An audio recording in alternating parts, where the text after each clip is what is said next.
This is Frank Islam, Chairman and CEO of FI Investment Group and your host of DC Night Show, where we interview leading voices from business and politics that impact you, the viewer.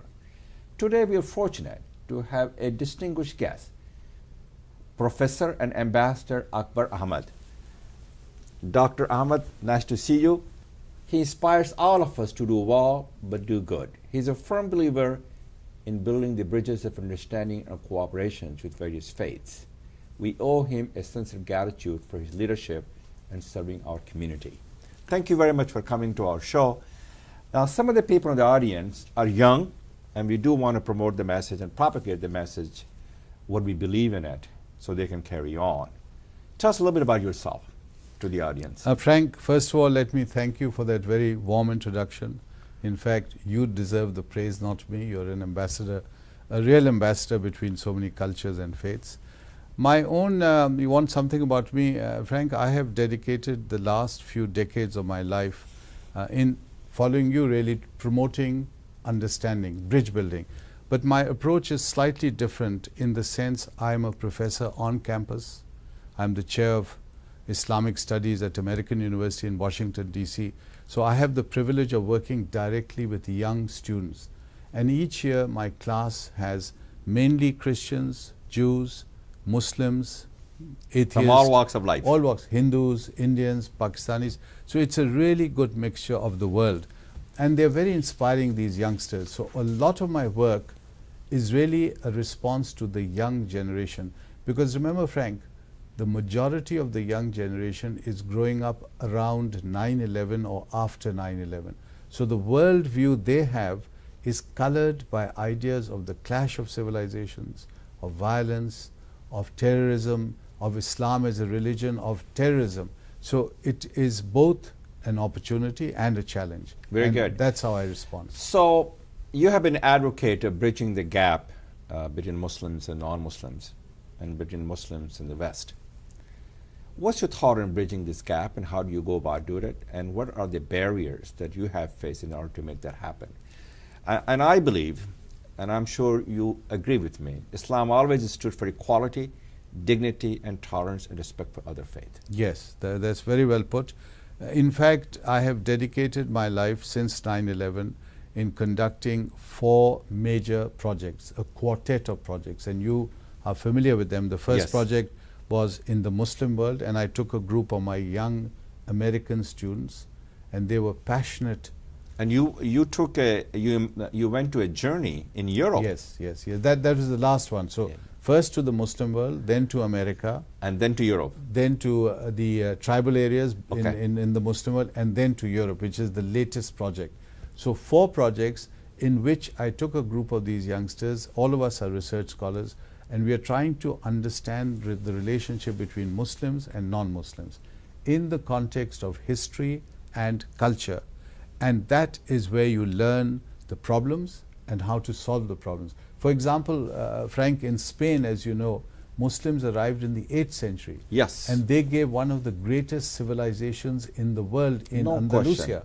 Alhambra is a good example of the Islamic culture. Cordoba, and people were scholars. They were the first person to fly, Ibn Firnas. Yes. Mathematics, architecture, poetry, Ibn Arabi, the great Sufi like you, Sufi person, he had this great, the Ibn Arabi is one of the greatest masters. Averroes, Ibn Rushd, in terms of philosophy, and he influences Maimonides, the great Jewish scholar, the chief rabbi at that time, who in turn influences Saint Aquinas, the Catholic saint. They have given so much to the world and to our community. There's no question about that thing. And a lot of things came from the Arab countries in Central Asia in terms of the mathematics, the arithmetics, the trigonometry, and the art and culture. Exactly. And Frank, you see, what is critical for the audience to understand are the links with our world today. We are sitting in America. So the Renaissance and the Enlightenment in Europe actually is triggered by the Muslim cultural dynamism of Andalusia, and that in turn, the Enlightenment influences us here in the United States. The founding fathers are children of the Enlightenment, and the Enlightenment ideas would not have been possible without the Muslim contribution to world history.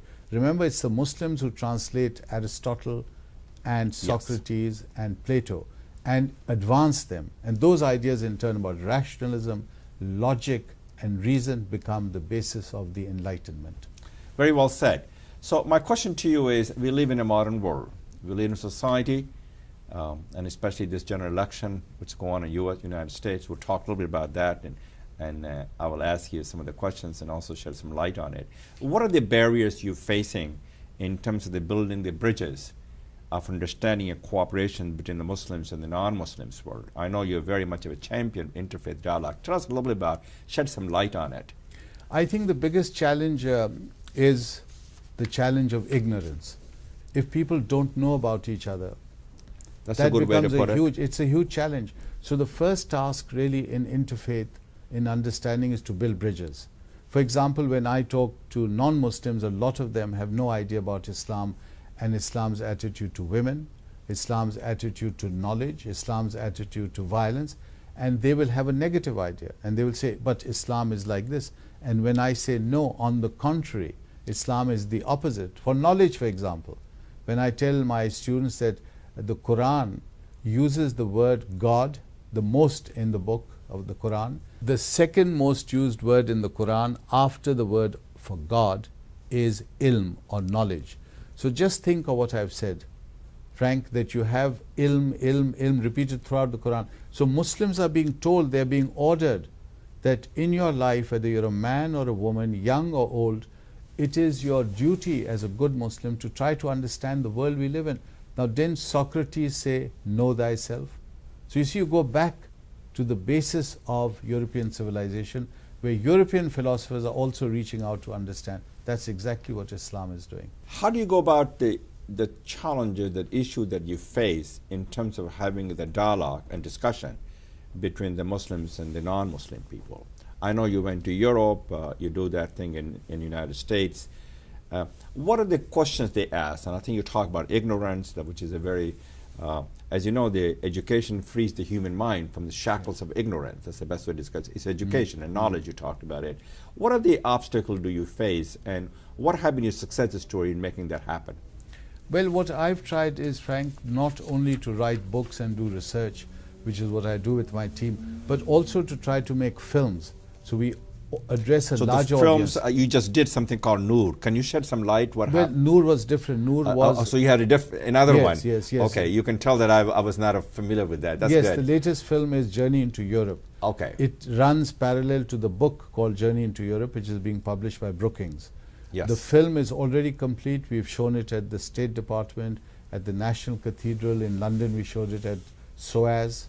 And we had a huge audience, including the Pakistan High Commissioner and Sir Nicholas Barrington, who was British High Commissioner to Pakistan. So huge audiences. We showed it in Bradford, at the Literary Festival in Berlin. Again, and the purpose of this film, as you know, the art transcends all boundaries. Art inspires us. Art connects us with the people.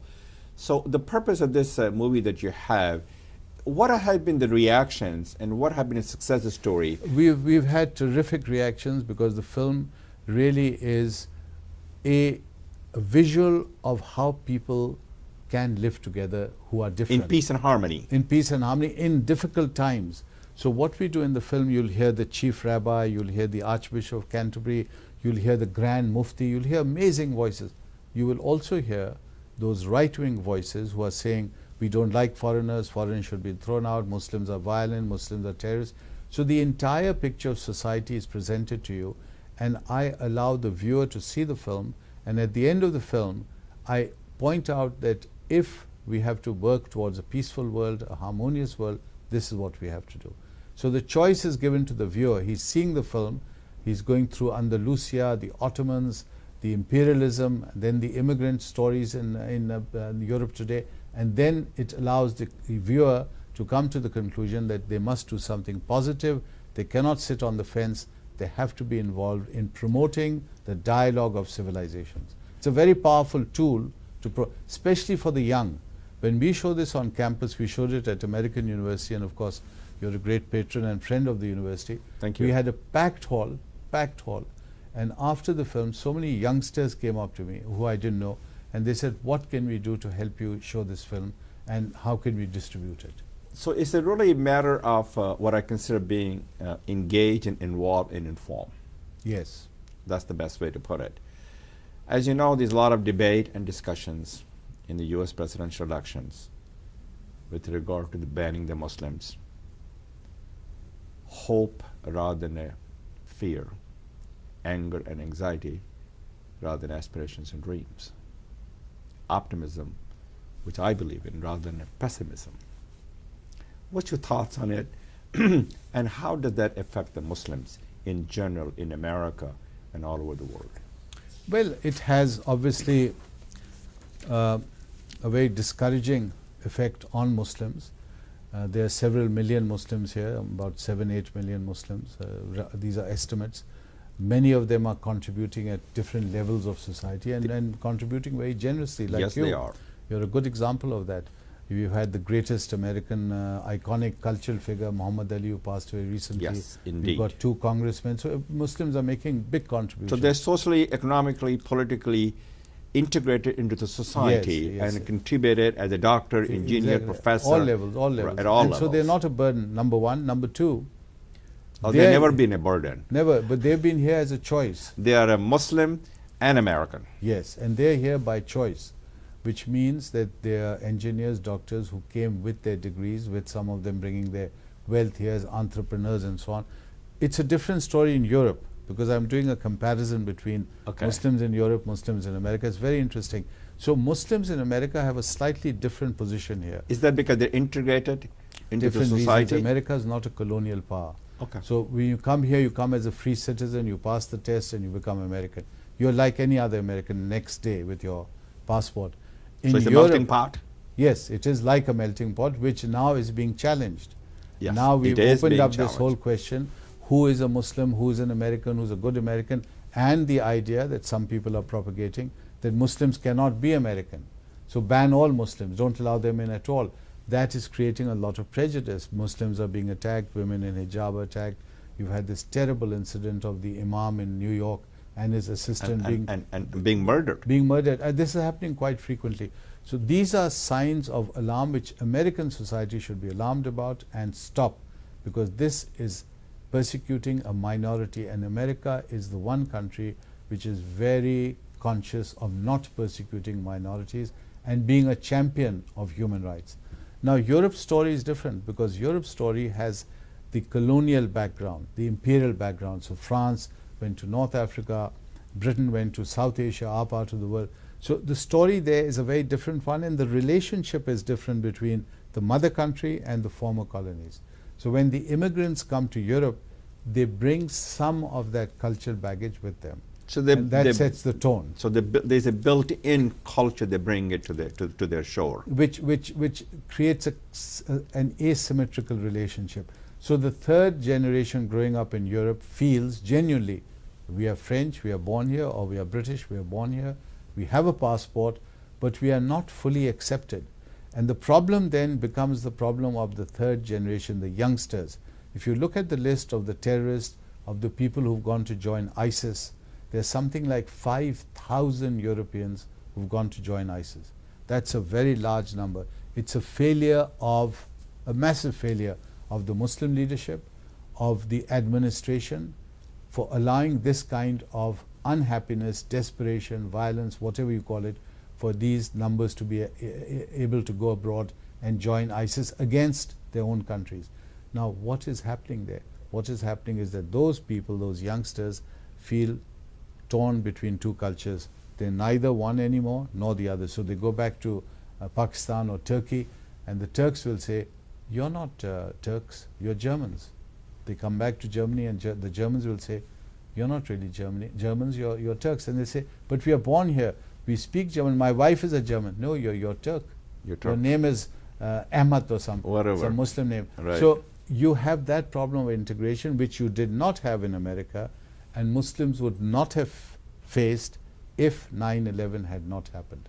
So what effect does it have, all this wall of hatred and bigotry, rather than building the bridges of understanding and cooperations?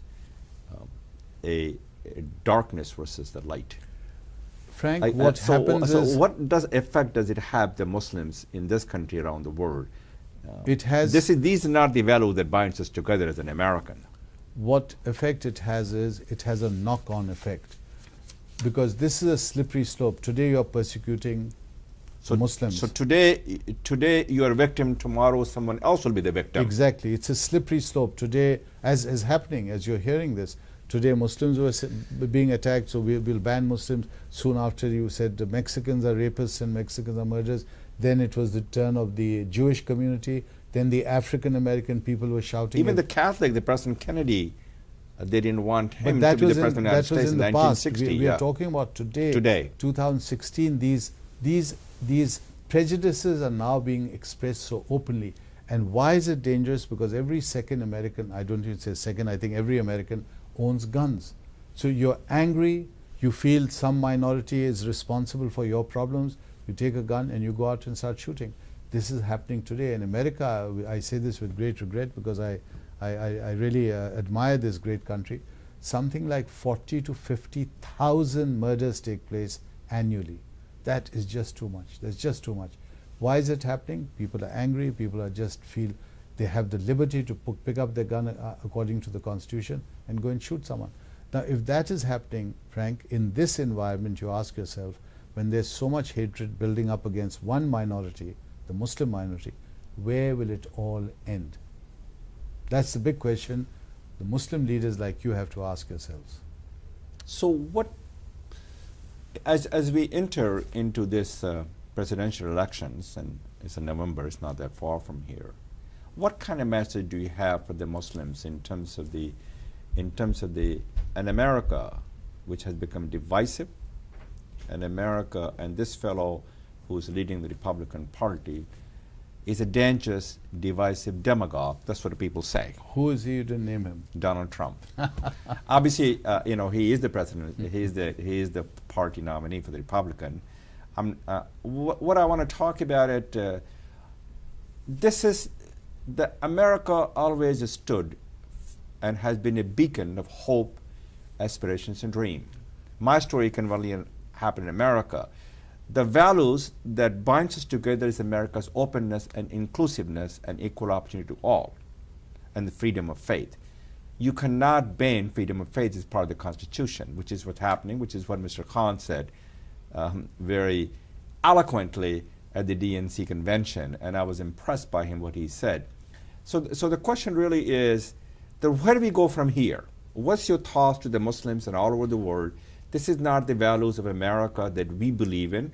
These are not the values of America that binds us together. This is not who we are as an American.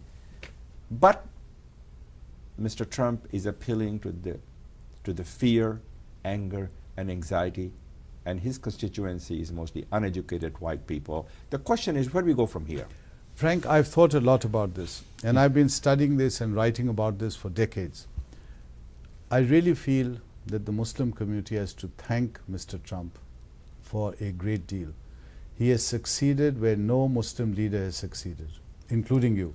Muslim leaders have tried to unite the Muslims, to wake them up, Very well to said. make them aware of their position So as he a has minority. united us? Trump has finally, so you should write a congratulatory note to him.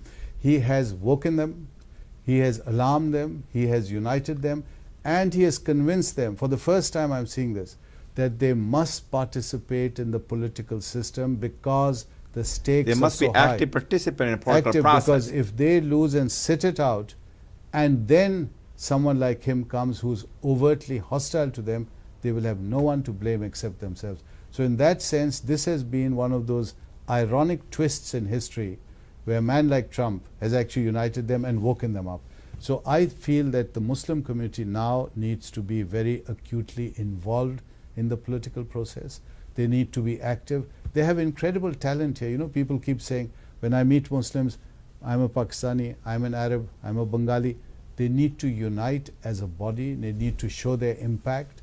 They need to show the muscle. They and need make to a meaningful difference. and contribute to this great country. You see, what is great about America, the Scots have come here, the Italians have come here, and they've brought their culture and they've contributed. So you'll see the Irish, you'll have Irish Day parades. America welcomes diversity. America is diversity. Pluralism is at the heart of America. Muslims must be part of that. So far, Frank, I was noticing over the last 2-3 decades, and I've been writing about this, they were at the margin. So, you know, they'd live in a cocoon, in a bubble.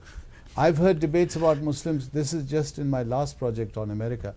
Muslims debating, no, we have nothing to do with Thanksgiving Day. What have we got to do with 4th of July? And I'd say, you are now American. These are American holidays. These are American festivities. You must be part of it.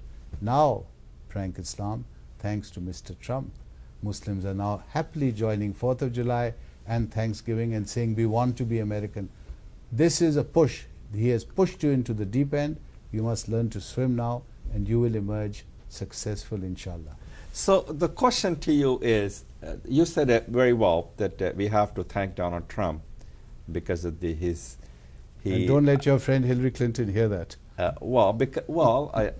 mean, this is a discussion between you and I and between the people, and I think it is in her favor when the people are excited and energized, a political engagement to make sure they go vote, which is very, very important, and to make sure they vote on their conscience, and to make sure they vote for the person who's going to be their spokespersons, and make sure that the who has experience, which Hillary Clinton does, and make sure you do not get an apprentice. And to give her credit, you do not get an apprentice in the White House. And Frank, to give her credit, she is representing America at its finest, whatever the controversies, in terms of the vision of the founding fathers. Yes, in a difficult environment, she doesn't have to do it. She's fighting very, I think, very bravely for the Muslim cause, for the minorities. For all Americans, yeah, all regardless of who they are. And that's something Muslims should be aware of, that we have a battle of which America do we want in the future.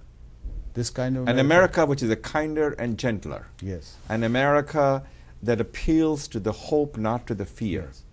And an America that appeals to the optimism rather than pessimism. And hopefully, now that they're awake, it will also act as a catalyst to wake them up in Europe, because there again you have similar challenges facing the Muslim community.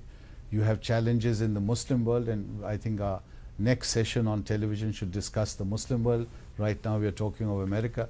But these are historical processes, Frank, where one seminal event like the emergence of Trump in fact has a knock-on effect and changes things. I mean, you're a scholar of history. You know that when the Mongols emerged from China and they swept through the Muslim world. Pretty much as Central Asia. They destroyed the civilizations, the Persian Empire and then the Arab Empire. Sure. And they finished Baghdad, the empire of the Muslims, forever. 1258 they finished it. But then you also know that from that emerged the great empires, the Ottomans, the Safavid, and in your part of the world, the Mughal Empire. They came out of that disintegration and chaos. So you see a brighter horizon here. I'm always hopeful. So you look at the brighter horizon. Yes. Mr. Ambassador Ahmed said it very well, that you have to be politically engaged to make sure your voices are heard, to make sure you have a seat on the table, to make sure we can build America, that we can stand together and rebuild America for all the people, regardless of the color, creed, religion, race, background, and belief. And that's the message he said very eloquently. And Frank, bring the cultures that you represent, bring them to the table. Muslims are coming with very rich cultures, Muslims from the Arab world, Muslims from South Asia, Muslims from Indonesia. They're bringing But their we have culture. to be united in order to have the voice. Yes. Exactly. And you can't come here like I saw the last few decades, divided, small groups, not talking to each other, not even aware of each other. So our bonds are stronger. Bonds are much stronger, yes. When we are together. Especially the lot that unite us, the little that divide us. Yes, good. Our bonds are stronger than the difference that drive us sometimes apart. Now, I wanted to talk a little bit about ISIS. ISIS has a hatred in their heart. In some cases, they're thugs and criminals. What they have done in France, what they continue to do in Iraq and Syria, another part of the world. We can sit here and talk about whose fault is it, and how did ISIS, are they really influencing the mind of the Muslim world? And especially the younger generation? Frank, that's a very... And are they Muslims? These are very important issues, very important questions. Very briefly, they are influencing the young. You have the evidence. If 5,000 Europeans go to the Middle East to join them, there's a problem. It's a problem of the failure of the Muslim leadership. Muslim leadership has to give a much clearer direction to the young. It has to give a leadership. What kind of a direction? You're talking about the educating them? Yeah, you see, Frank, when we are talking about the young and our focus is on the young, because they're going to be the future. Yes, they're going to carry, they will have the strength and courage to continue on. Yes, and the Muslim world of all the civilizations, you know, is the youngest in age and especially you're absolutely right, they are. So if you're going to give them some direction, you need a leadership which shows wisdom, which shows compassion, caring and concern. Compassion, caring and concern, and shows intelligence. Now if you look at the Muslim world today, Frank, except for some honorable exceptions, you will not see much of wisdom, you will not see much of compassion. You will not, I mean, just think of these two images. So they are guided by their own self-interest. Yes, self-interest. Why is this? Because we are going through in the Muslim world also a process of dramatic changes, internal changes, a crisis. People say, here's a crisis for the soul of Islam, a battle for the soul of Islam. Like we talked about the battle for the soul of America. Yes, yes. This election is about the battle of the soul of America. Well, a similar battle is taking place in the Muslim world. And in the Muslim world, we need exactly the same solution, which is leaders with wisdom, with compassion, with intelligence, to get us out of this mess. Because ISIS, which represents violence, bloodshed, raping women, killing people, beheading people, behaving in the most So they have hijacked our faith pretty much. Completely. But there's no reason to be despondent, because as against what they're doing, there are enough Muslims who are repelled by them and fighting them. I think it's overlooked, Frank, that Muslim countries are in the front line. They're the ones who suffer the most. Take Pakistan. You're absolutely right. Muslims have been the victim of the ISIS atrocity more than anyone else. Pakistan has lost something like 60,000 people to this violence since 9/11. And Pakistan had nothing to do with 9/11. So today in Pakistan, just recently we had the courts in Mardan being blown up. And my son-in-law, who's from Mardan, was 100 yards from there in his house, 100 yards from that place. In Quetta, they killed so many lawyers, the cream of the lawyers. A year or two back, they attacked the army public school, killing 150 school children. So there are no red lines for them. What makes them and compels them to be so violent? I think, and violence breeds violence. Yes. I've studied them, I think, with ISIS, these militant groups. Societies have collapsed to the point when these people have either lost family members, lost hope. Is it revenge? So it's largely revenge, but they give it the garb of religion. So a lot of what they're doing, remember, these are tribal societies. These ISIS, TTP, Taliban, Boko Haram in West Africa, Al-Shabaab in East Africa, these are coming out of tribal societies. Their understanding of Islam is very limited. They don't have much understanding of Islam. They have limited understanding of the sophistications of Islam and the beauty of Islam. So their Islam becomes very tribal. So their Islam is understood in terms of, they kill my child, I'm going to now kill your child, which becomes tribal. And if you recall, Islam has constantly said you cannot go about killing people, and taking the life of one individual is like taking the lives of the entire universe. That is how sharp the distinction is within Islam. And yet they're flouting it. And the problem is for the young generation, because they are now confused. Lack of leadership, so they have no leadership to guide them, and ISIS doing these terrible things and saying, we are Muslim. So if you're 18 years old and you know little about Islam, you may be confused. You may say, I'm living in the West, people are attacking my religion day and night, they're humiliating my culture, my Prophet, peace be upon him, and therefore I'm going to take revenge. And what would they do? They'd go and blow themselves up, which is what's happening in Europe. You're seeing how many examples. So in order to stop this, Frank, we have to understand it's a complicated picture. It'll take time to cure, and these quick solutions... Do you see a brighter horizon? Eventually, but right now the quick solutions are not working. So you get these governments, especially in Europe, they're just reacting knee-jerk. So they're just going around arresting people, putting them in, interrogating them, and the thing happens again. The violence happens again. Take France. Yes. It happened and happened again and happened again. And what is France doing? All France is doing is saying, okay, these terrorists, these Muslims. So France is pushing the entire Muslim community away. You saw the example of the Burkini controversy. Yes. So with this controversy, all the Muslim community is then blamed and pushed into a corner. So we have to begin to think in terms of long-term, holistic, and in the frame of wisdom and compassion. Leadership must, whether it's Muslim or non-Muslim, must show wisdom and compassion.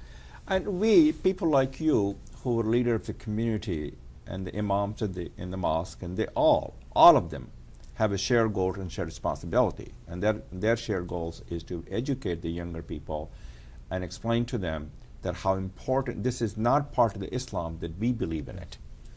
And education is going to empower their mind and uplift the soul. I do believe that. Thank you very much for coming to our show. This is Frank Islam wishing you a great week. Thank you for watching. And thank you, Ambassador, for coming here and talking to us. And I appreciate that very much. And good luck to you as you undertake the new and solemn journey.